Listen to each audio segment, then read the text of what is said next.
Un instant, pardonnez. S'il vous plaît, un instant.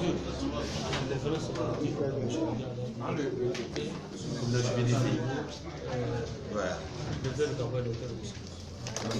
Bon, si vous plaît, le silence, parce qu'on va commencer. Mesdames et messieurs, bonjour. Nous allons à présent démarrer la conférence de presse. Je voudrais vous présenter Monsieur Adja Alain.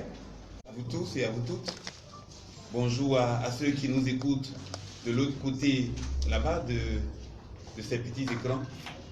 Je tiens à redire encore au nom du Parti démocratique de Côte d'Ivoire, au nom du président Bédié, au nom du candidat Aimou Sylvestre, nos remerciements, nos encouragements, notre infinie gratitude à toutes celles et à tous ceux qui se sont mobilisés ce 13 octobre pour aller exercer leur droit de vote.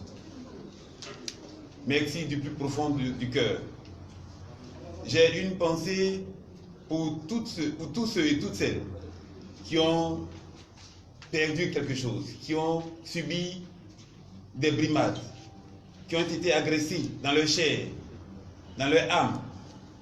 Tous ceux qui ont été injuriés, humiliés, parce qu'ils avaient la ferme volonté d'aller voter. Je leur dis aussi nos encouragements et notre infinie gratitude. Dieu sait qu'ils sont nombreux et qu'ils se sont levés pour aller exercer ce droit de vote. Leur vote n'est pas perdu. Il permet à Port-au-Prince de rester debout.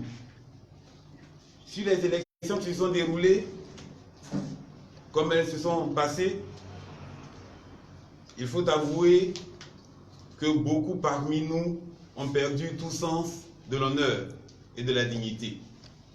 Il faut ramener les choses à leur juste valeur. Il s'agit ni plus ni moins qu'une élection locale, une élection municipale. Il faudrait que les choses soient apaisées et que sereinement nous examinions la situation. Qu'est-ce qui s'est passé? Le 13 octobre, nous nous sommes levés tous avec entrain pour aller voter, pour aller choisir le prochain maire de Port-au-Prince. Beaucoup, Dieu merci, le choix était clair.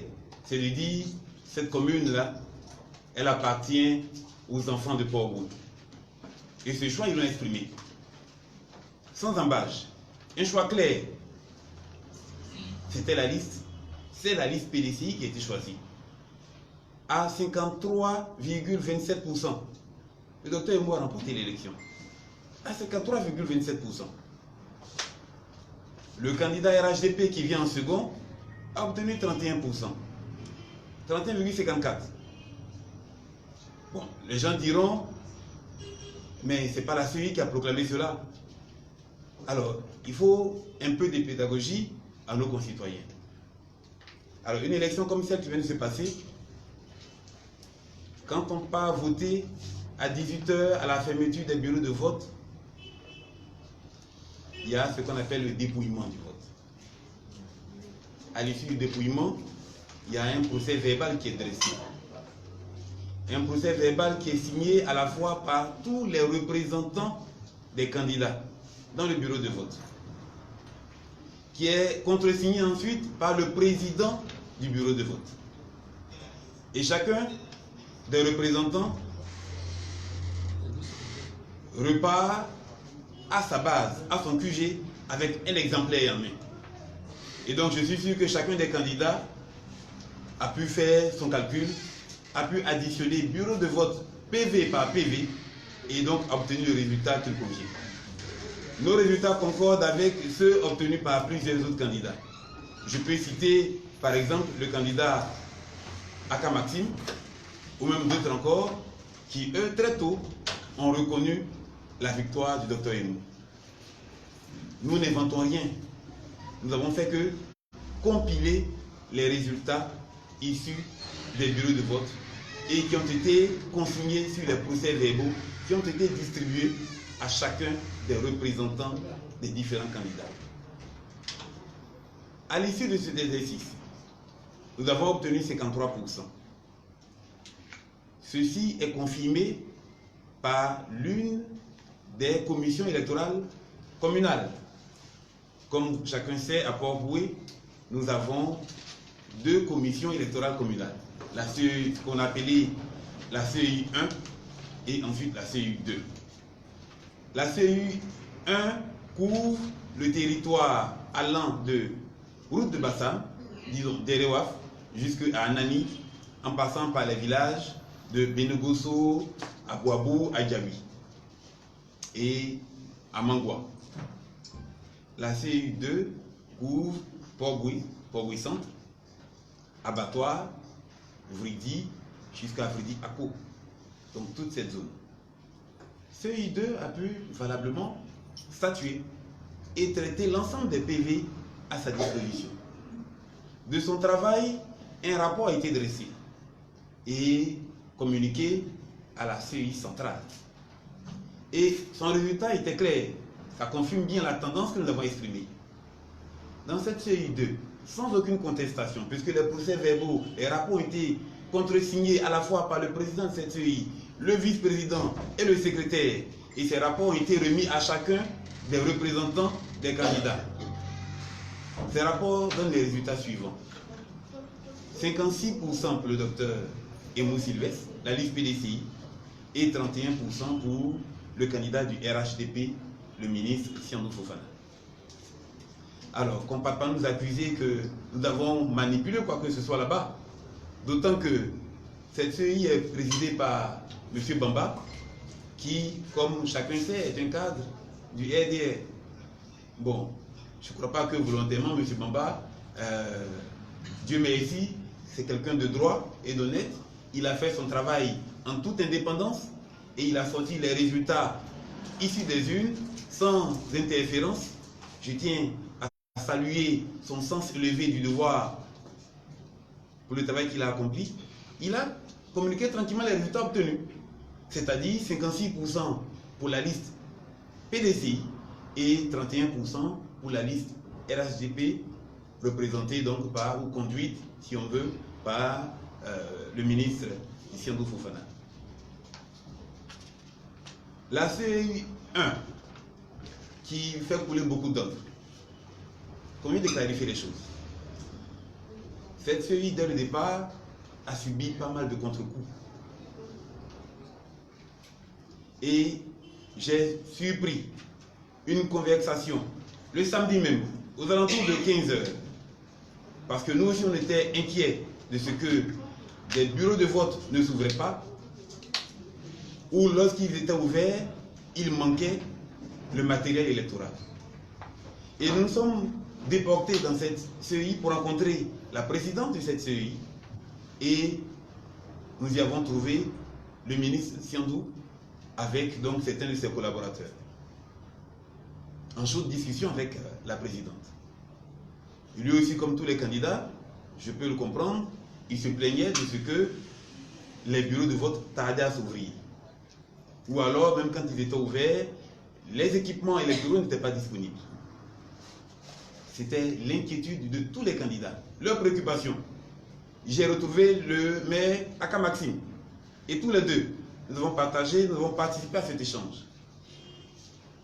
Après les plaintes qui ont été exprimées, la présidente de la CEI a déclaré ceci. Elle a dit, Monsieur le ministre, je comprends l'impatience de tous les candidats, mais je tiens à vous expliquer ceci. Moi, en tant que présidente de cette CEI, j'ai dressé une liste du personnel à affecter dans chacun des bureaux de vote, que j'ai communiqué à ma hiérarchie.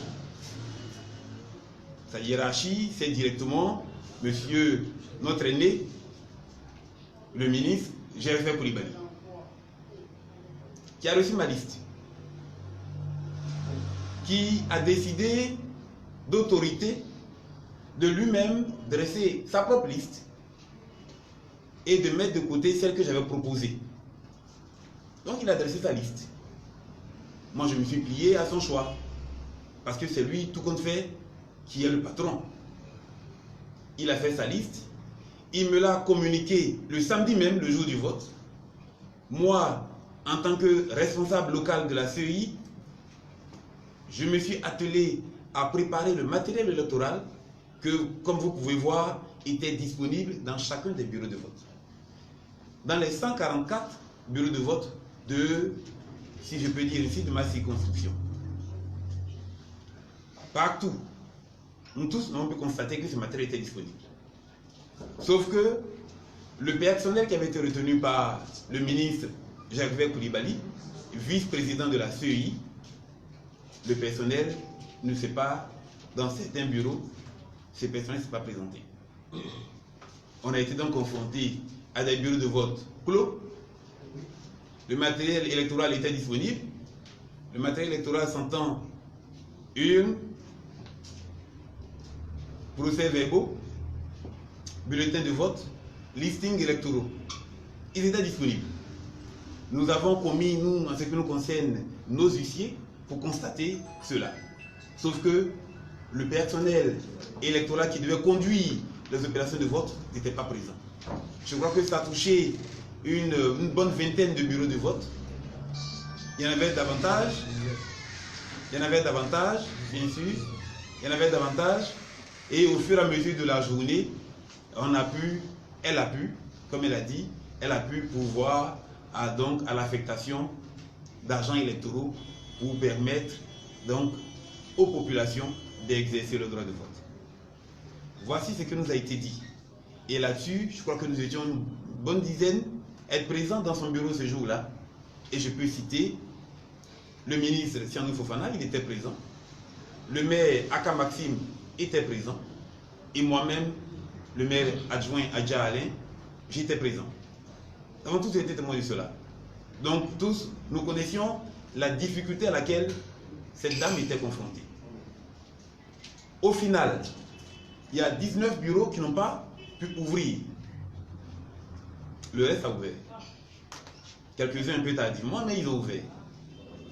Les votes s'y sont déroulés sans incident majeur. À la fin, les bulletins ont été dépouillés et ont donné les résultats que nous tous nous connaissons. Les procès-verbaux ont été délivrés à chacun des candidats ou leurs représentants. Et moi-même, qui assurais la coordination de la campagne du docteur Emou Sylvestre, j'ai eu la charge de faire la compilation des procès-verbaux. C'est simple, hein? Pour ceux qui ne savent pas, je vous explique. Chacun de nos représentants nous communique par téléphone, par message, les résultats sortis des urnes. On n'a même pas vu les PV. Ils sont venus après pour confirmer. Mais tout de suite, dès qu'ils sortent du bureau de vote, ils nous communiquent les résultats sortis des urnes. Et nous faisons la compilation. Après, les PV nous sont adressés pour contrôle et vérification. À l'issue de ce travail de compilation, nous avons tiré les résultats que nous avons communiqués précédemment. Sans embâche. Docteur Emou l'emporte haut la main. Nous avons gagné ces élections. Qu'est-ce qui s'est ensuite passé dans cette CEI 1? Le samedi même, cette CEI a été victime d'une agression. Ses membres présents dans ces locaux ont subi une attaque. Les gens rigolent, mais c'est des individus, ceux-là non identifiés, qui sont entrés dans la CEI, malgré la présence policière, et qui se sont livrés à des dégradations du matériel électoral. Le personnel s'est replié, chacun est rentré chez soi, et le dimanche, ils se sont représentés à leur poste de travail pour assurer la compilation des résultats issus des urnes. Ce travail n'a pas pu se faire. Dans la soirée, de façon concordante, j'ai pris le temps de rencontrer les forces de police qui étaient présentes et nos représentants à cette série. de façon concordante des personnalités connues, reconnues ici à Port-Bouët, ont pénétré à l'intérieur des locaux de la CEI et se sont livrés à des actes de vandalisme.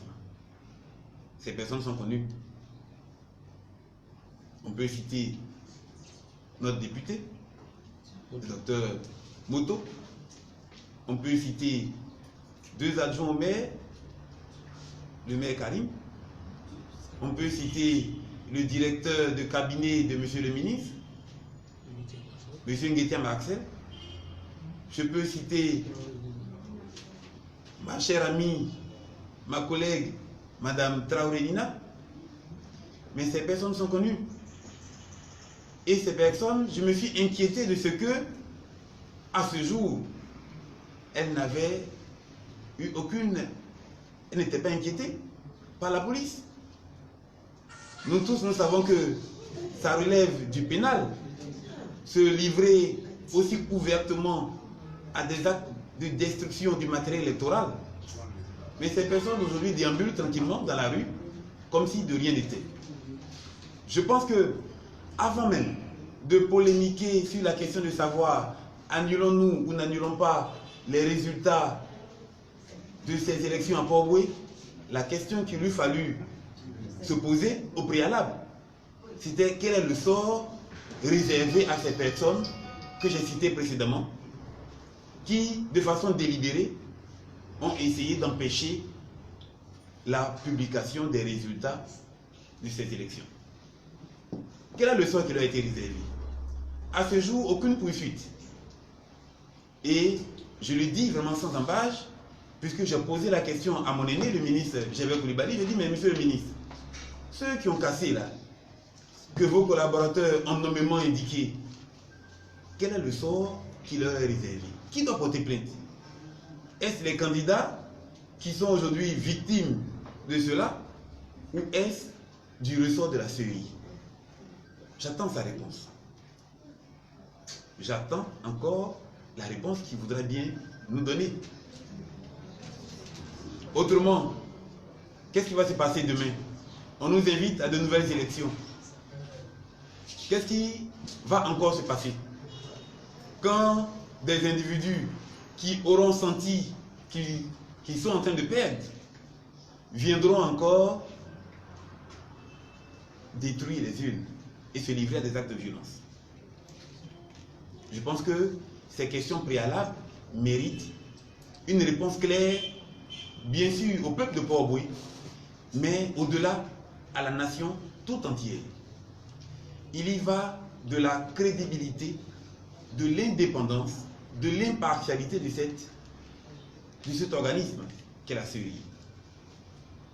Il est important que rapidement, nous ayons ces réponses qui vont sans doute conforter l'idée que l'émergence après laquelle nous courons, elle procède d'abord de l'état d'esprit des gens. Ça se passe d'abord dans l'esprit des gens. L'émergence n'est pas simplement matérielle, elle est aussi intellectuelle, psychologique. Elle est aussi les lignes rouges que nous nous imposons à chacun. Elle est aussi des limites que nous nous imposons à notre action. Elle est aussi de la dignité et de la morale que nous mettons dans les actes et dans les mots que nous disons. Un député ne peut pas se livrer à cela. Encore moins un maire se livrer à cela. Et venir après crier au loup. Ils ont volontairement empêché la publication des résultats électoraux. Et aujourd'hui, en rapport avec notre parti, en rapport avec nos avocats, nous avons introduit tous les recours auxquels nous avons droit auprès des instances judiciaires. Nous avons saisi la Cour suprême. Nous n'avons pas fait que le dire. Nous avons saisi la Cour suprême afin qu'elle se prononce sur ces dysfonctionnements graves qui ont été observés, qui ont été relevés lors de ces élections.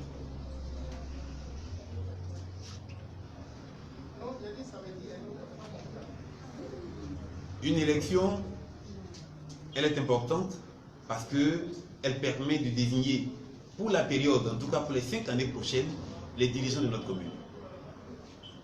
J'ai eu le temps de fréquenter le docteur Raymond, que je connais depuis 1994. C'est un homme droit, contrairement à ce qui peut être dit de lui. C'est un homme digne.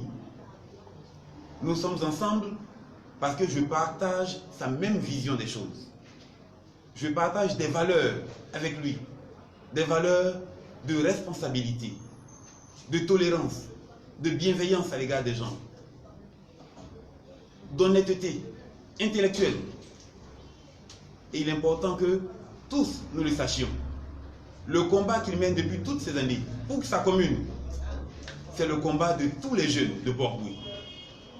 Et je crois que les résultats qu'il a obtenus à l'issue de ces élections traduisent combien il est apprécié, combien les jeunes ont embrassé son combat. Il n'est pas fini, il se poursuit. Il se poursuit d'abord dans un premier temps au tribunal, parce que nous sommes des gens responsables, respectueux des textes et règlements, mais il se poursuivra encore dans... Si le tribunal ne donne pas raison, il se poursuivra encore dans les urnes. Jamais dans la violence, jamais dans l'injure, jamais dans la médisance. Parce que c'est un combat noble. C'est un combat pour le respect du droit, pour le respect de la dignité humaine. Je crois que d'entrée de jeu, ce sont des propos que je tiens à tenir de façon claire, de façon ferme. Nous avons gagné ces élections et quoi qu'il advienne, nous montrerons à la face du monde que nous avons bien remporté ces élections de façon claire, de façon précise. Je vous remercie.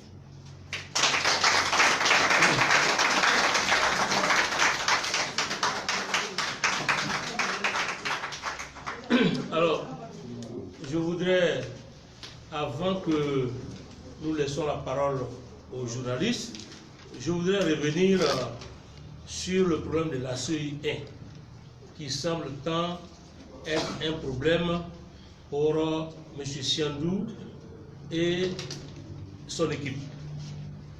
Le problème de la CEI 1, en vérité, a commencé au départ lors de sa constitution. Il faut comprendre que la CEI 1, qui est une commission composée de 9 personnes, dont 3 font partie du bureau. Il y a le président ou la présidente, il y a le vice-président et il y a le secrétaire ou la secrétaire. Alors, durant toutes ces années, la présidente de cette CEI s'appelle Mme Kapou Philomène, qui était la représentante donc du PDCI RDA dans cette commission électorale locale 1. Nous avons constaté, avant que la session ne commence, nous avons constaté qu'il y avait une accointance entre Mme Kapou Philomène et le ministre Siandou. Pour cela, nous avons demandé à la direction du PDCI RDA, à travers notre délégué, que Mme Kapou Philomène soit remplacée par une autre personne. Et le choix de la délégation PDCI RDA a été Mme Koudou Hortense. Mme Kapou Philomène, donc, ne devrait plus faire partie de cette commission.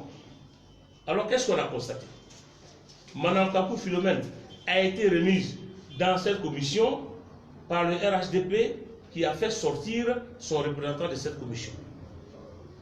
Il y a donc eu une élection entre Mme Kapou Philomène et Mme représentante maintenant du RHDP et Mme Koudou Hortense, représentante du PDCI, pour trouver la nouvelle présidente de cette commission. Au cours de cette élection, Mme Koudou Hortense a été élue. Mme Kapou Philomène ne pouvait donc pas faire encore partie du bureau de cette commission. Qu'est-ce qui s'est passé ensuite? Mme Kapou Philomène démissionne de son poste de représentant du RHDP et est nommée maintenant par arrêté par le préfet comme secrétaire général de cette commission en remplacement de M. Dosso. Donc, vous voyez qu'il y a anguille sur roche. Pourquoi veut-on absolument que Mme Kakou Philomène fasse partie du bureau de la CI 1? Pourquoi? Quel secret détient-elle pour qu'on soit obligé de la faire passer d'un parti à un autre, au point où le préfet prend un arrêté pour la nommer comme secrétaire général à la place de quelqu'un d'autre? L'UDPCI en pleine session, parce que mécontent du vote qui a fait de Mme Koudou Hortense la présidente, l'UDPCI en pleine session donc remplace son mandaté. Et après cela, j'ai appelé M.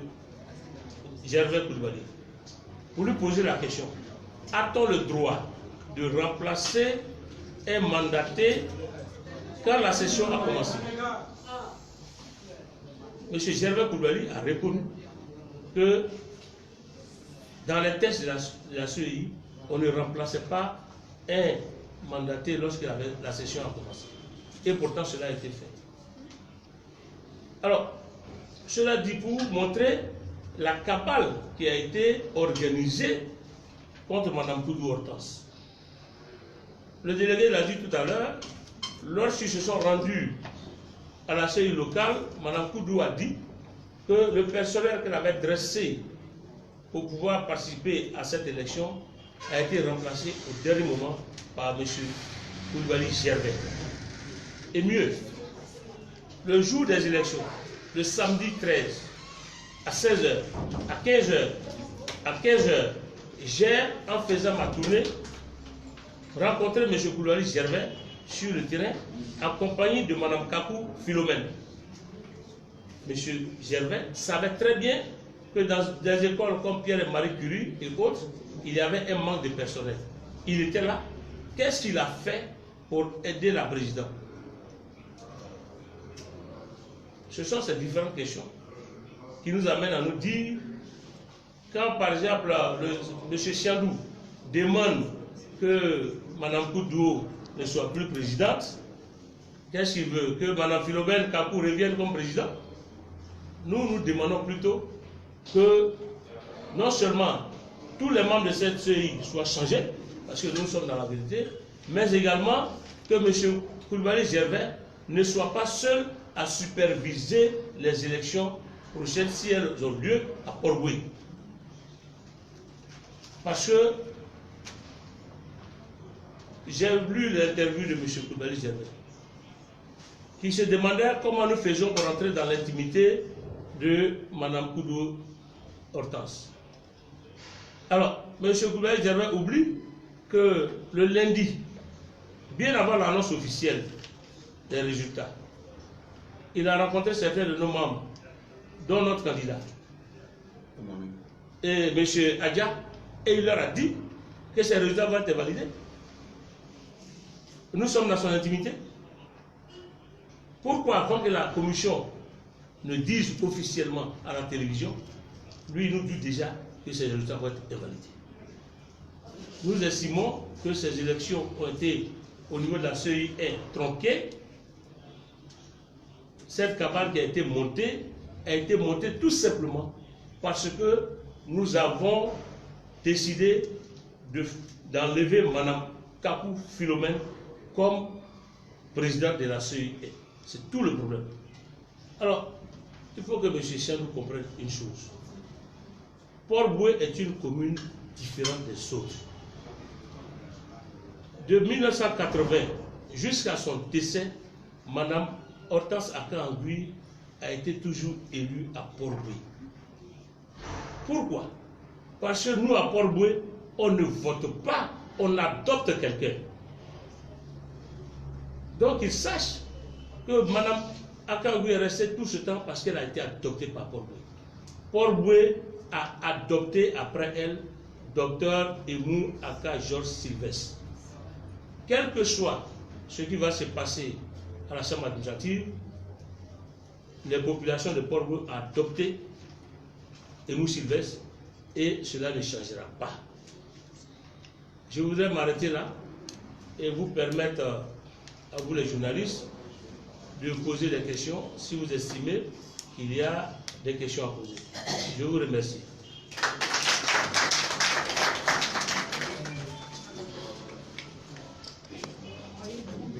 S'il n'y a pas de questions, je vais donner le mot de fin. Ah bon, voilà.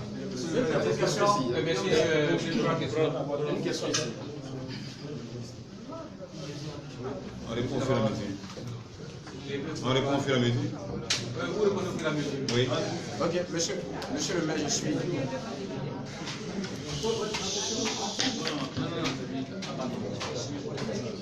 On répond au fur et à mesure. D'accord. Monsieur le maire, j'ai écouté votre exposé, j'ai écouté celui aussi du directeur de campagne. À vous entendre, vous confirmez quelque part ce que la CEI a dit. C'est-à-dire que les élections ont connu quelques dysfonctionnements à Port-Bouille, ça c'est certain. Est-ce que vous ne pensez pas qu'au lieu de vous en prendre, c'est un point de vue, hein, au lieu de vous en prendre à vos adversaires, vous et vos adversaires deviez plutôt vous en prendre à la CEI qui n'a pas fait ce qu'elle devait faire, qui n'a pas organisé cette élection dans les règles de l'art? Est-ce que ce n'est pas la CEI plutôt qu'il faut s'en prendre, plutôt que de s'en prendre à vos différents adversaires? Parce que vous êtes toutes victimes de ce dysfonctionnement causé par la CEI. Alors, à Port-Bouillet, je répète, il faut distinguer deux CEI. Il y a la CEI 2, on l'a dit tout à l'heure, qui, malgré, j'ai suivi un peu la conférence de presse de Siandou, qui, malgré tout, a siégé et a fait son travail comme il se devait. Et nous l'avons dit, dans cette CEI, nous avons gagné à 56%. Les problèmes viennent de la CEI 2, la CEI 1. La CEI 1, malgré tout ce qui a été fait, elle a fonctionné. Sur 144 bureaux de vote, il y a 19 bureaux de vote qui n'ont pas ouvert. Sur 144.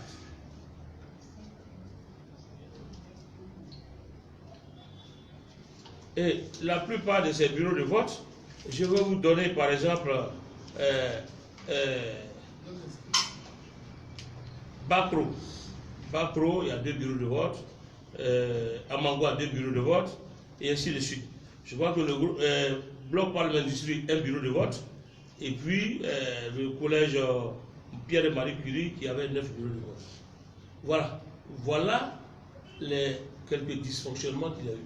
Mais en réalité, je vous dis que 144 bureaux de vote, il n'y a que 19 qui n'ont pas fonctionné.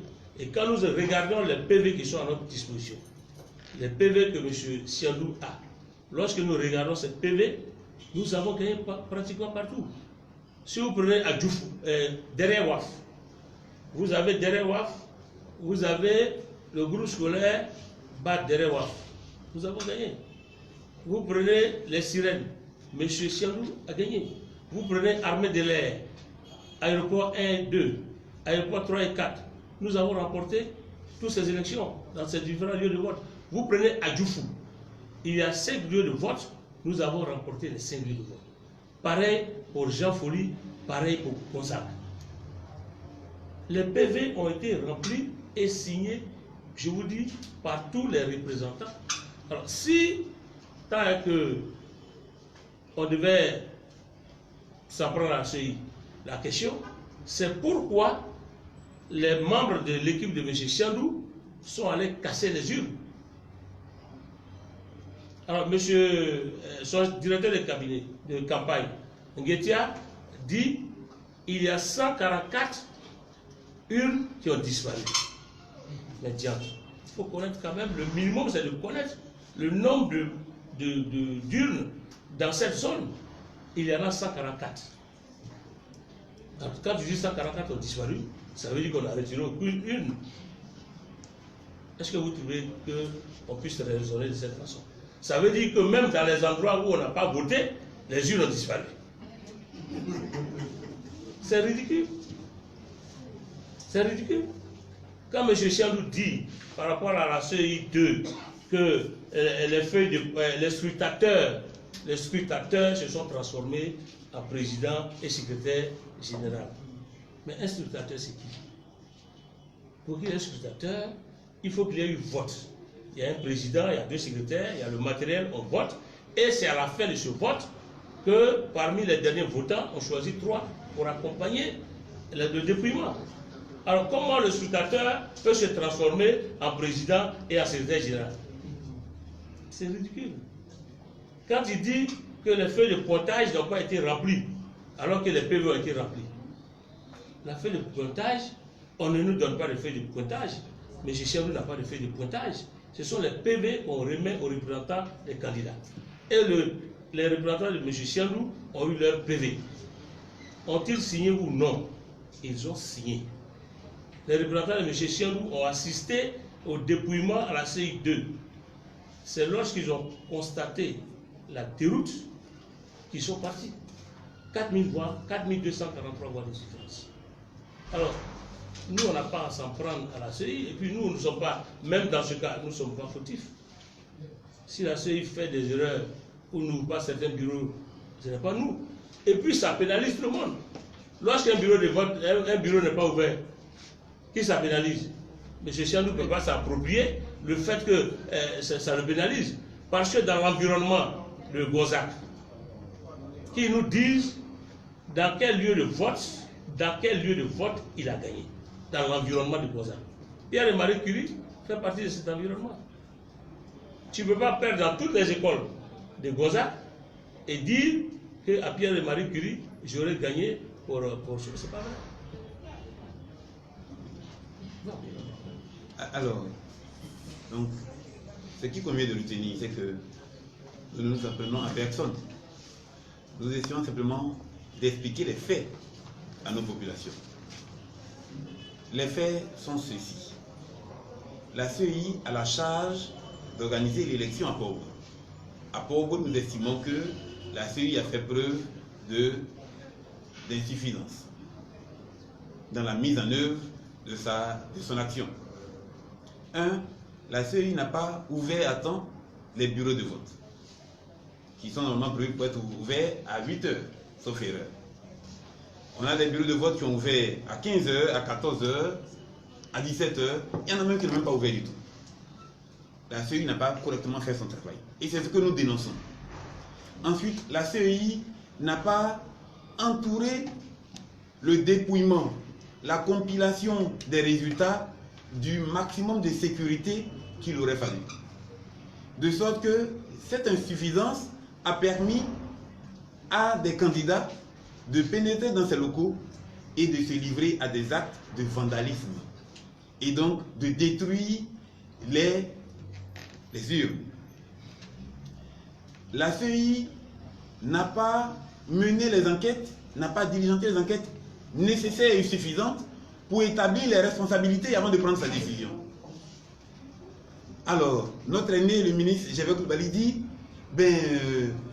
on m'a dit que les PV avaient disparu, qu'on ne trouve pas les PV, et puis les PV réapparaissent. Rappelons-nous, dans l'interview qu'il a accordée au site L'Infodrome, les PV sont réapparus. Modestement, de mon point de vue, je pense qu'il ne convient pas de balayer l'affaire du revers de la main. Il convient bien au contraire de s'en emparer pour diligenter une enquête pour situer les responsabilités. Où étaient les PV? Les PV avaient-ils effectivement disparu ou avaient-ils simplement été soustraits par des individus de sorte à empêcher la publication des résultats du vote? Je pense que dans toute organisation digne de ce nom, le minimum eût été effectivement de savoir, de poser la question, de savoir où était-il. Donc interroger tous ceux qui, dans la chaîne, ont pu manipuler ces procès-verbaux. Parce que c'est grave entre nous. C'est quand même grave.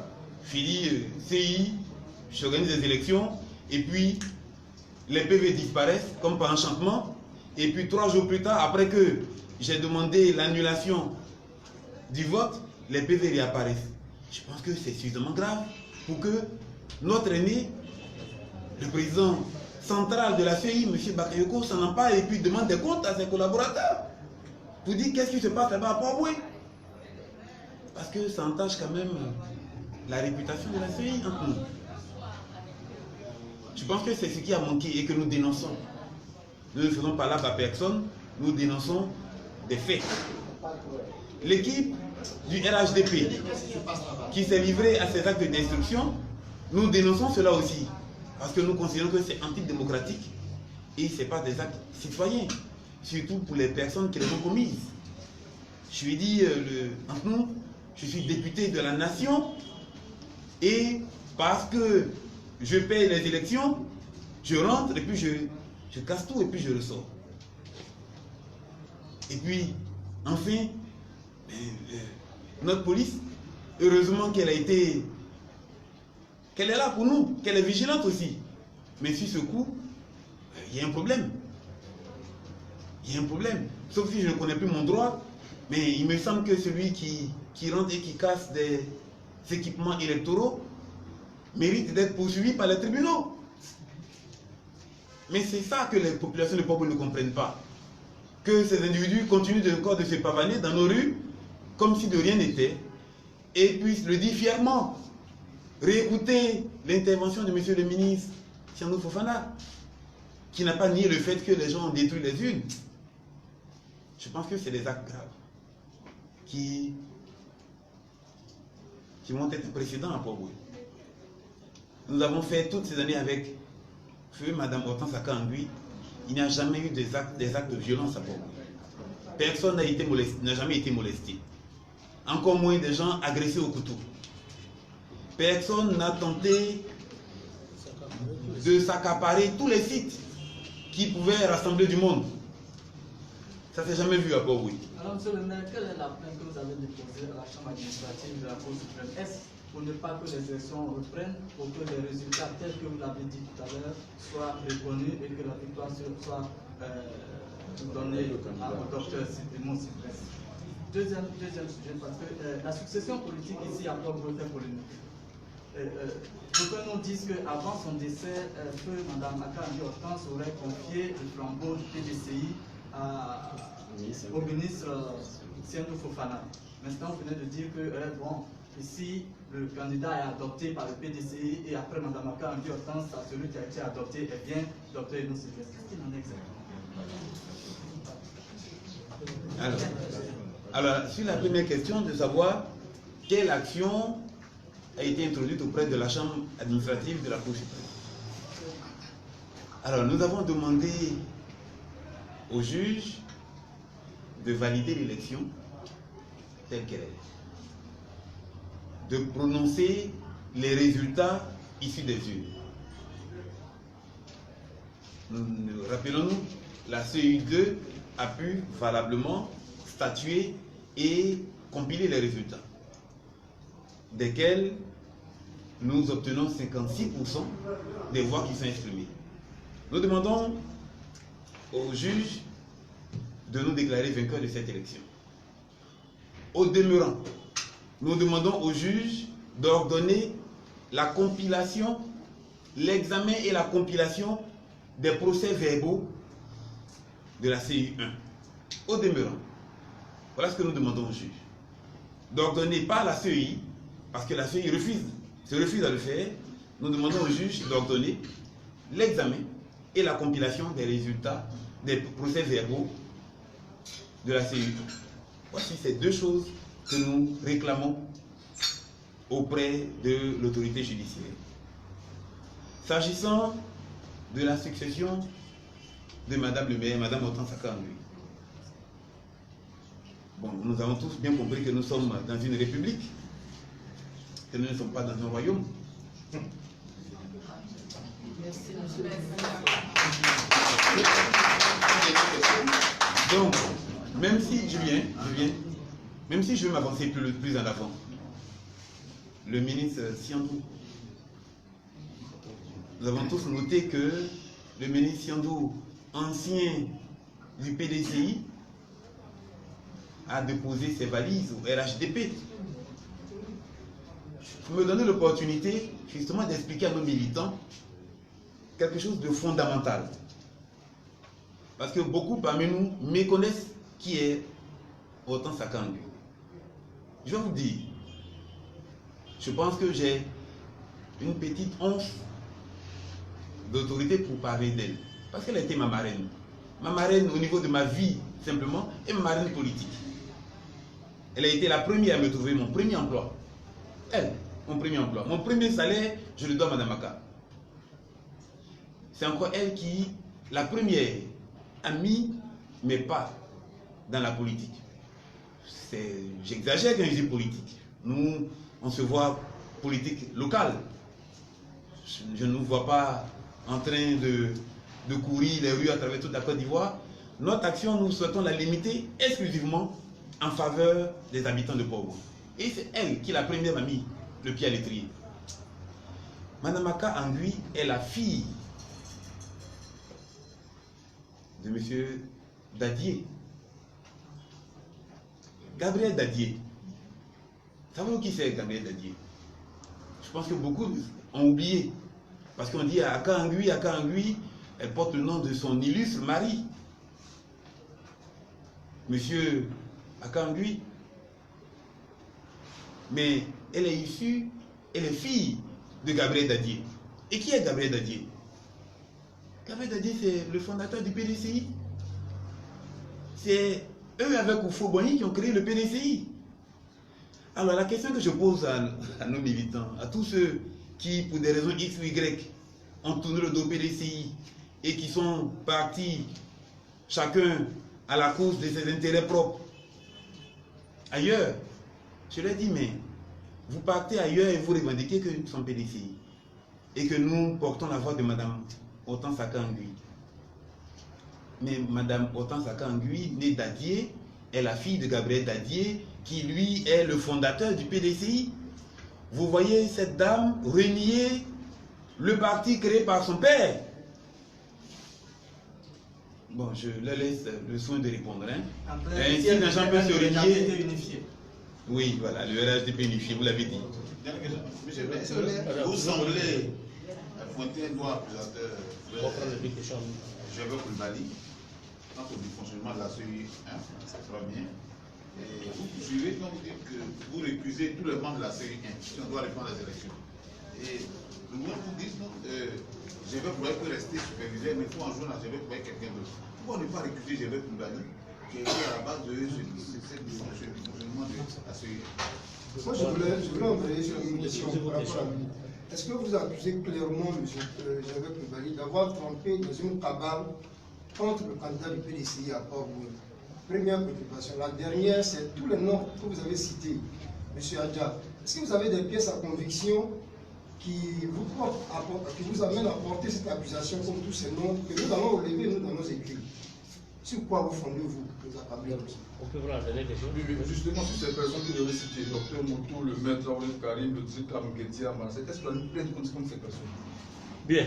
Alors, pour répondre à la première question. J'ai une question. Qui va dans le même sens. Ok, allons-y. Ok, nous avons écouté sur une chaîne en ligne M. Gervais Koulibaly vous accusant d'avoir transporté illégalement les urnes à la CEI centrale. Quelle explication donnez-vous? Ok, alors, je reviens à ce que... Alors, nous n'accusons pas M. Gervais Koulibaly, nous faisons des constats. Et parmi ces constats, c'est que le dimanche, je reviens sur le dimanche, M. Gervais Koulibaly a décidé de venir lui-même participer à cette compilation à 11 h. Ensuite, M. Gervais Koulibaly a appelé pour dire qu'il ne viendrait pas parce qu'il estime que la sécurité n'était pas garantie, parce qu'il n'y avait pas suffisamment de gendarmes. Et vers 17 h, il a autorisé donc la compilation sans sa présence. Alors, vous dites que, est-ce qu'on a des éléments de preuve? Mais on n'a plus que des éléments de preuve, puisque nos mandataires étaient présents. Nos mandataires, voici un qui est là, l'autre est à la porte, M. Animel et M. Balogun, c'était nos mandataires. Donc, on a des gens qui ont participé, qui étaient présents lorsque cette casse a eu lieu. Ensuite, nous sommes partis à la préfecture de police, conduits par les différents policiers qui étaient là. Nous sommes partis à la préfecture de police. Et là-bas, nos mandataires ont été entendus. Il y a des traces. Et ils ont cité nommément ceux qu'on vient de citer. À la préfecture de police, ils ont cité. Alors, je ne sais pas quelle autre preuve vous voulez, moi, ça c'était, on peut dire, c'est un flagrant délit. J'ai assisté. Et vous me demandez quel bureau. Ils sont là, ils peuvent témoigner. Alors, l'autre question, c'était quoi? Est-ce qu'il y aura des plaintes contre ces personnes? Mais bien sûr, on a saisi nos avocats qui vont porter plainte contre ces individus. Monsieur Gervais vous accuse d'avoir transporté illégalement les urnes à la CEI centrale. Alors, nous sommes capables d'aller prendre des urnes, de prendre la gendarmerie et de prendre la police pour transporter les urnes. Si on avait ce pouvoir-là, je ne pense pas qu'on serait encore en train de parler d'invalidation des élections. Ce n'est pas vrai. À la vérité, c'est que M. Gervais Coulibaly n'a pas attendu d'avoir le rapport de la présidente de la CEI locale, CEI 1, avant de se prononcer. La CEI a 5 jours francs pour prononcer les résultats. Il n'y a pas eu de dépouillement le samedi et le dimanche. Ça pouvait se faire lundi, ça pouvait se faire mardi. Ils avaient jusqu'à mercredi. Pourquoi diable s'est-il précipité sans avoir reçu le rapport de sa présidente pour proclamer une invalidation? Pour faire proclamer une invalidation par la commission électorale. Pourquoi? Et je vous dis, avant même que la commission ne siège, M. Gervais Coulibaly nous avait dit, M. Adia était présent, qu'il allait valider les résultats. Alors, la question qui lui a été posée, mais pour la CEI 2, les choses se sont faites dans les normes. Pourquoi tu veux proclamer une invalidation complète? Voilà ce que M. Gervais Coulibaly a dit. Il n'y a plus d'inscrits à la CEI 1, donc on suppose que, ayant plus d'inscrits, cela va jouer sur les résultats. Alors, je vous donne les deux CEI. La CEI 2 comporte 54 546 personnes. La CEI 1 comporte 57 675 personnes. Et il y a 19 bureaux qui n'ont pas fonctionné. Donc 7 000 et quelques qui n'ont pas fonctionné. Alors, d'où vient le fait qu'on invalide des résultats qui sont signés par et dirigés par un représentant du RD. Nous n'accusons pas M. Gervais Coulibaly, mais nous disons que tous les problèmes de la CEI 1 sont venus du fait que nous avons remplacé tout simplement Mme Kakou Philomène. Et toutes les péripéties qui ont été faites pour la réintroduire dans le bureau de la CEI locale nous démontrent qu'il y a anguille sur roche. Ça veut dire que cette femme détient peut-être un savoir qu'on voulait absolument utiliser. Pourquoi M. Gervais Coulibaly fait remplacer toutes les propositions de personnel de la présidente de la CEI, personnel qui sont uniquement que les enseignants? On les fait remplacer par certains agents de la mairie que nous connaissons comme un fervent supporter de M. Siadou.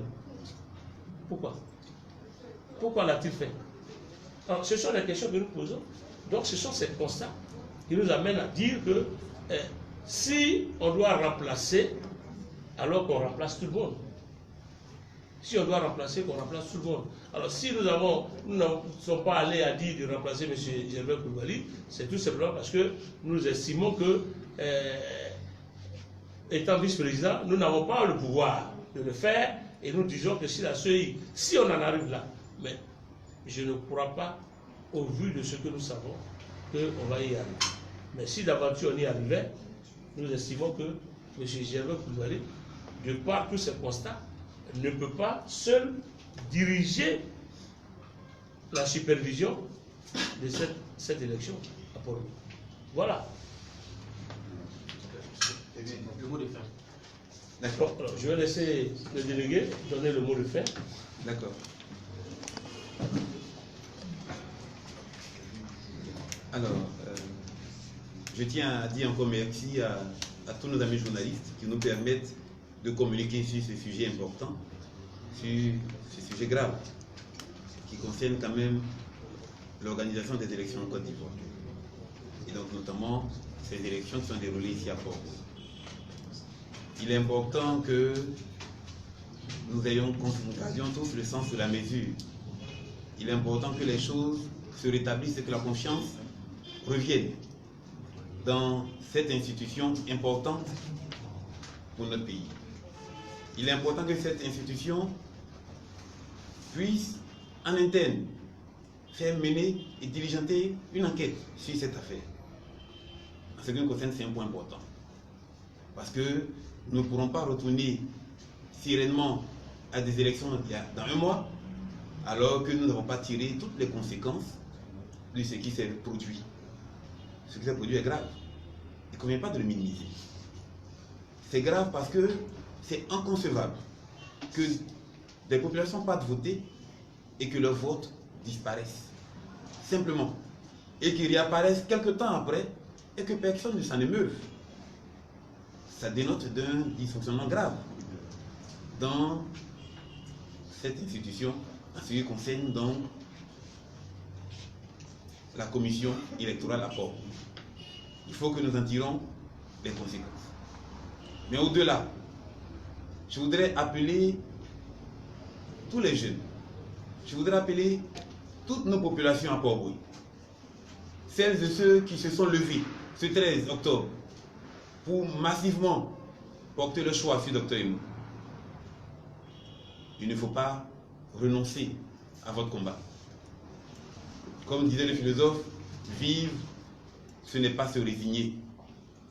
Vivre, c'est être prêt à mener tous les combats qui valent la peine d'être menés. Rappelez-vous, si nous avons la Côte d'Ivoire aujourd'hui telle qu'elle est, c'est parce que d'autres avant nous ont mené ces combats pour les droits démocratiques, pour une transparence dans le vote, pour une indépendance. Si ça avait été facile, il n'y aurait pas les Marie Couré, il n'y aurait pas les Gabriel Dadier, il n'y aurait pas les Oufou Boigny. Il faut que tous nous prenions notre part de responsabilité pour continuer avec Dr Emou. L'enseignement qu'il faut retirer de cette élection, et je m'en réjouis, c'est que l'achat de conscience ne marche pas à Port-Bouilly.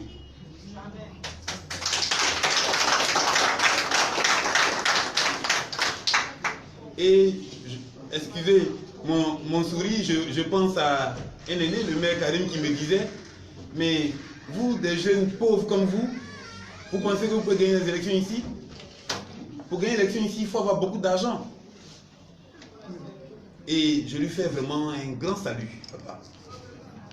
Parce que, quoi que vous vouliez, quoi qu'il advienne, nous avons démontré qu'à Port-Bouilly, nous sommes matures. Nous savons faire la part des choses entre le choix citoyen de voter pour un candidat adopté et l'autre qui consiste à aller voter parce qu'on a touché quelques subsides. L'argent n'est pas le choix. L'argent ne fait pas le vote à Port-Bouilly. Sinon, ça serait su. On n'aurait pas eu 53% et les autres 31%. Nous avons gagné ces élections très fermement, très clairement.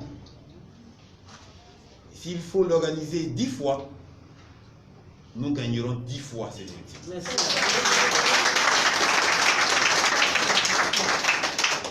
Parce que notre combat, il est le bon. Et tous ces jeunes nombreux qui nous écoutent et qui nous regardent aujourd'hui, nous autres, enfants d'orphelins, enfants de route de Bassam, enfants de Derewaf,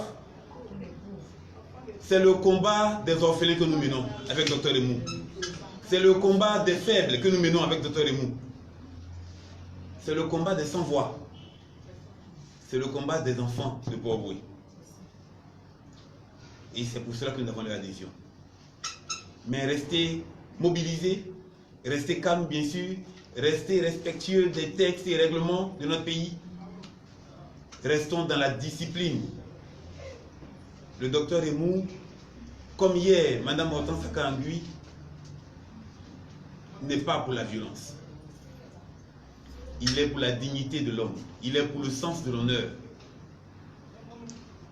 Merci de lui faire confiance. Je vous remercie.